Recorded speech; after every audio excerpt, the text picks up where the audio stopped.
पवित्र बाइबल जीवन देने वाली पुस्तक हिंदी ऑफिशियल यूट्यूब चैनल में आपका स्वागत है। हमारे वीडियो प्रतिदिन प्राप्त करने के लिए कृपया हमारे चैनल को सब्सक्राइब करें और नोटिफिकेशन आइकॉन भी दबाएं।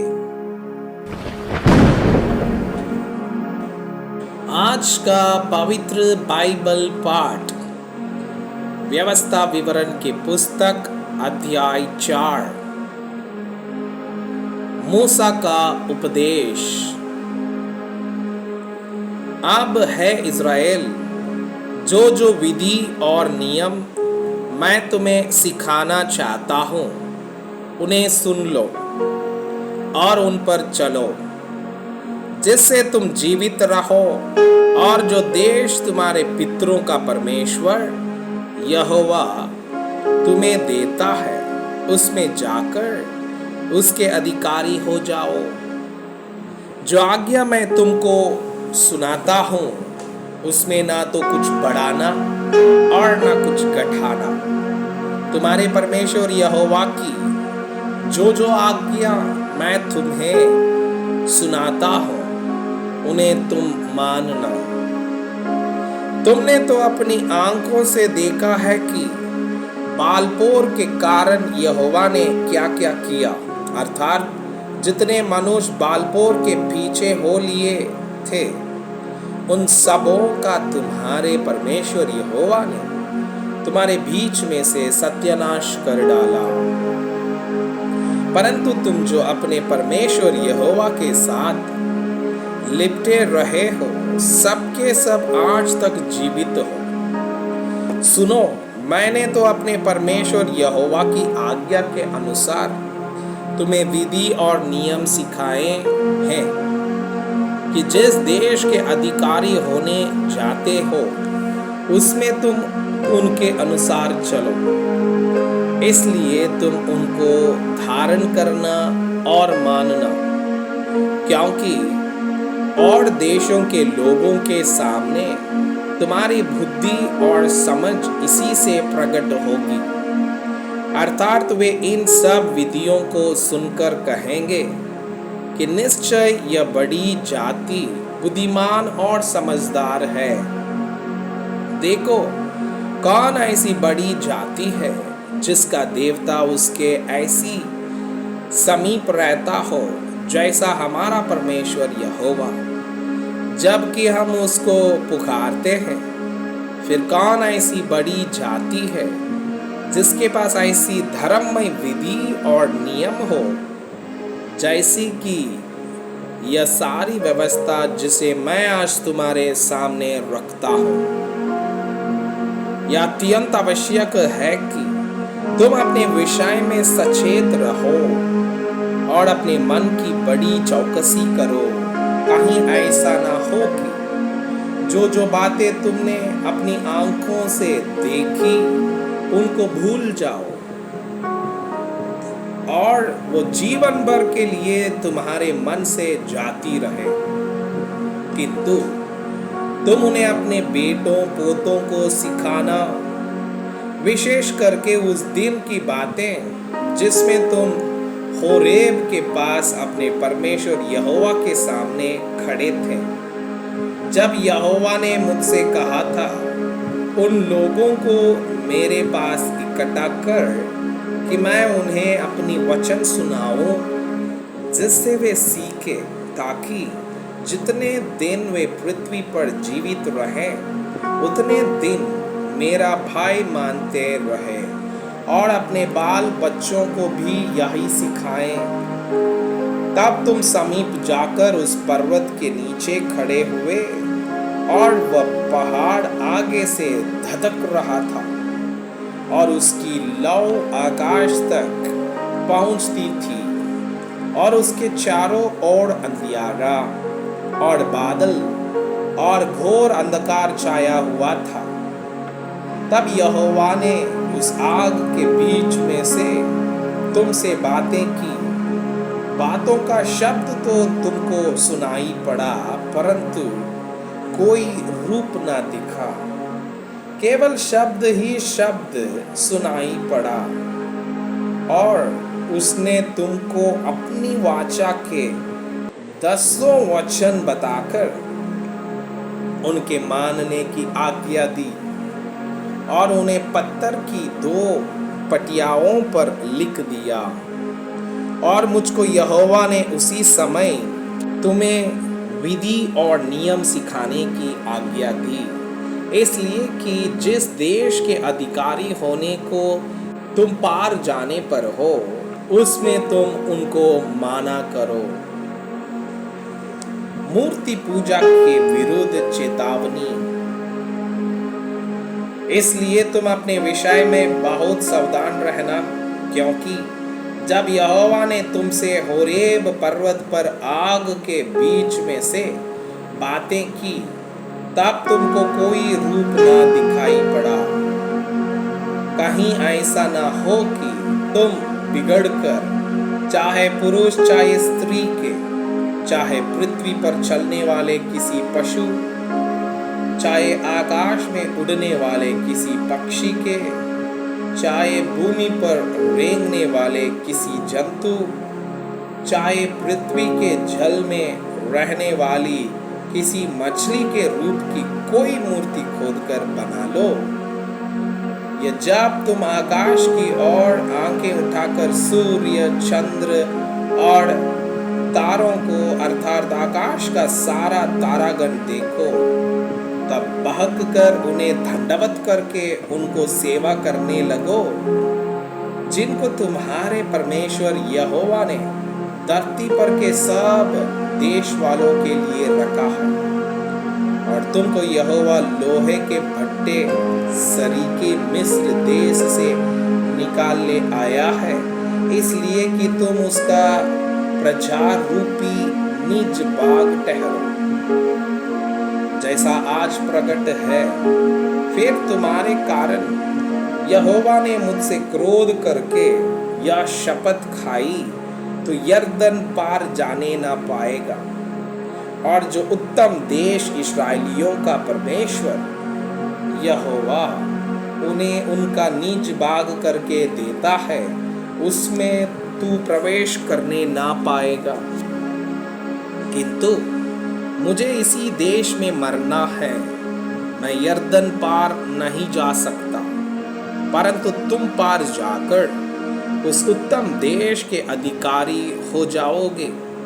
इसलिए अपने विषय में तुम सावधान रहो, कहीं ऐसा ना हो कि तुम उस वाचा को भूलकर जो तुम्हारे परमेश्वर यहोवा ने तुमसे बांधी है, किसी और वस्तु की मूर्ति खोद कर बनाओ, जिसे तुम्हारे परमेश्वर यहोवा ने तुमको मना किया है, क्योंकि तुम्हारा परमेश्वर यहोवा भस्म करने वाली आग है, वो जल उठाने वाला ईश्वर है। यदि उस देश में रहते रहते बहुत दिन बीत जाने पर और अपने बेटे पोते उत्पन्न होने पर तुम बिगड़कर किसी वस्तु के रूप की मूर्ति खोदकर बनाओ और इस रीति अपने परमेश्वर यहोवा के प्रति बुराई करके उसे अप्रसन्न कर दो, तो मैं आज आकाश और पृथ्वी को तुम्हारे विरुद्ध साक्षी करके कहता हूँ कि जिस देश के अधिकारी होने के लिए तुम यरदन पार जाने पर हो, उसमें तुम जल्दी बिल्कुल नष्ट हो जाओगे और बहुत दिन रहने ना पाओगे, किंतु पूरी रीति से नष्ट हो जाओगे। और यहोवा तुमको देश देश के लोगों में तितर बितर करेगा, और जिन जातियों के बीच यहोवा तुमको पहुंचाएगा, उनमें तुम थोड़े ही से रह जाओगे, और वहां तुम मनुष्य के बनाए हुए लकड़ी और पत्थर के देवताओं की सेवा करोगे, जो ना देखते और ना सुनते और ना खाते और ना सूंघते हैं। परंतु वहां भी यदि तुम अपने परमेश्वर यहोवा को ढूंढोगे, तो वो तुमको मिल जाएगा। शर्त यह है कि तुम अपने पूरे मन से और अपने सारे प्राण से उसे ढूंढो। अंत के दिनों में जब तुम संकट में पड़ो और ये सब विपत्तियां तुम पर आ पड़े, तब तुम अपने परमेश्वर यहोवा की ओर फिरो और उसकी मानना, क्योंकि तेरा परमेश्वर यहोवा दयालु ईश्वर है। वो तुमको ना तो छोड़ेगा और ना नष्ट करेगा, और जो वाचा उसने तेरे पितरों से शपथ खाकर बांधी है उसको नहीं भूलेगा। जब से परमेश्वर ने मनुष्य को उत्पन्न करके पृथ्वी पर रखा, तब से लेकर तू अपने उत्पन्न होने के दिन तक की बातें पूछ, और आकाश के एक छोर से दूसरे छोर तक की बातें पूछ। क्या ऐसी बड़ी बात कभी हुई या सुनने में आई है? क्या कोई जाति कभी परमेश्वर की वाणी आग के बीच में से आती हुई सुनकर जीवित रही, जैसे कि तूने सुनी है? फिर क्या परमेश्वर ने और किसी जाति को दूसरी जाति के बीच से निकालने को कमर बांधकर परीक्षा और चिन्ह और चमत्कार और युद्ध और बलि हाथ और बढ़ाई हुई भुजा से ऐसे बड़े भयानक काम किए, जैसे तुम्हारे परमेश्वर यहोवा ने मिस्र में तुम्हारे देखते किए? यह सब तुझको दिखाया गया इसलिए कि तू जान रखे कि यहोवा ही परमेश्वर है, उसको छोड़ और कोई है ही नहीं। आकाश में से उसने तुझे अपनी वाणी सुनाई कि तुझे शिक्षा दे, और पृथ्वी पर उसने तुझे अपनी बड़ी आग दिखाई, और उसके वचन आग के बीच में से आते हुए तुझे सुनाई पड़े। और उसने जो तेरे पितरों से प्रेम रखा, इस कारण उनके पीछे उनके वंश को चुन लिया, और प्रत्यक्ष होकर तुझे अपने बड़े सामर्थ के द्वारा मिस्र से इसलिए निकाल लाया कि तुझसे बड़ी और सामर्थी जातियों को तेरे आगे से निकालकर तुझे उनके देश में पहुंचाया और उसे तेरा निज भाग कर दे, जैसा आज के दिन दिखाई पड़ता है। इसलिए आज जान ले और अपने मन में सोच भी रख कि ऊपर आकाश में और नीचे पृथ्वी पर यहोवा ही परमेश्वर है और कोई दूसरा नहीं। और तू उनकी विधियों और आज्ञाओं को जो मैं आज तुझे सुनाता हूँ मानना, इसलिए कि तेरा और तेरे पीछे तेरे वंश का भी भला हो। और जो देश तेरा परमेश्वर यहोवा तुझे देता है, उसमें तेरे दिन बहुत वर्ण सदा के लिए हो। शरण नगर। तब मूसा ने यरदन के पार पूर्व की ओर 3 नगर अलग किए, इसलिए कि जो कोई बिना जाने और बिना पहले से भय रखे अपने किसी भाई को मार डाले, वो उनमें से किसी नगर में भाग जाए और भाग कर जीवित रहे, अर्थात रूबेनियों का बेसेर नगर जो जंगल के समथर देश में है, और गादियों के गिलाद का रामोत, और मनाशियों के बाशान का गोलान। व्यवस्था के दिए जाने की भूमिका।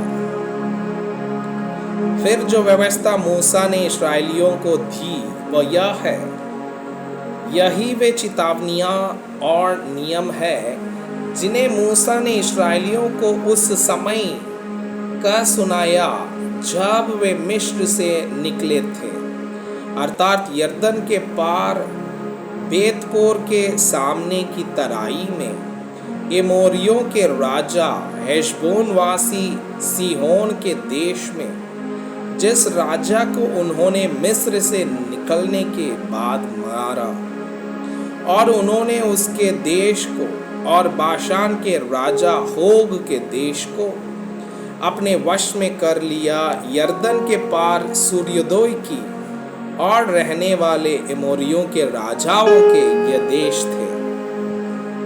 यह देश अर्नोन के नाले के चोर वाले अरोएर से लेकर सियोन जो हेर्मोन भी कहलाता है, इस पर्वत तक का सारा देश और पिस्गा की ढलान के नीचे के अराबा का ताल तक यरदन पार पूर्व की ओर का सारा अराबा है। मैं आपसे यह अनुरोध करता हूँ कि कृपया आज का बाइबल पाठ को अध्ययन करें और जिन वचनों के द्वारा आप प्रभावित हुए उसे अपनी कॉपी में लिखें और आज दिन भर इस वचनों को अपने जीवन